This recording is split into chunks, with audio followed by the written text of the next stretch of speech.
ጤና ይስጥልኝ የተወደዳችሁ የዜና ብርሃን ቤተሰቦች እንደምን ቆያችሁ?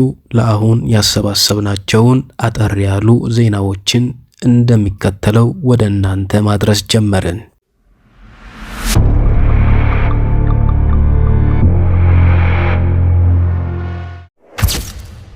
በቅድሚያ አሳዛኝ ዜና ትናንት ቀን 13 2018 ዓመተ ምህረት በቤኒሻንጉል ጉሙዝ ክልል በቡሌሌ ወረዳ ባኩጂ ቀበሌ ጠዋት 11 ሰዓት ጀምሮ ታጣቂዎች በንጹሃን ዜጎች ላይ ድንገተኛ ተኩስ በመክፈት የአንድ ቤተሰብ ሙሉ አባላትን ጨምሮ ለጊዜው ቁጥራቸው ያልታወቀ በርካታ ሰዎች ሕይወታቸው እንዳለፈ የደረሰን መረጃ ያመለክታል። ከጥቃቱ የተረፉ የአካባቢው ነዋሪዎች ቀያቸውን ለቀው እየወጡ መሆኑን ምንጮቻችን ገልጸዋል።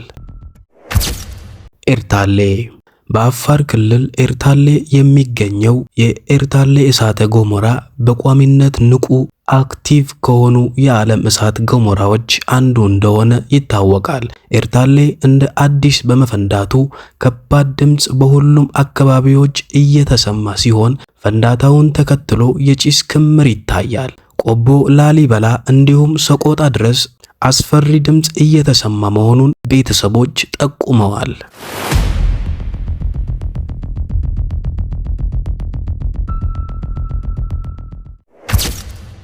ጠቅላይ ሚኒስትር ዶክተር አብይ አህመድ ከኔዘርላንድ ጠቅላይ ሚኒስትር ዲክ ሾፉ ጋር በኢትዮጵያና ኔዘርላንድ መካከል ያለውን ጠንካራ ትስስር ማጠናከር በሚያስችሉ ጉዳዮች ዙሪያ ተወያይተዋል።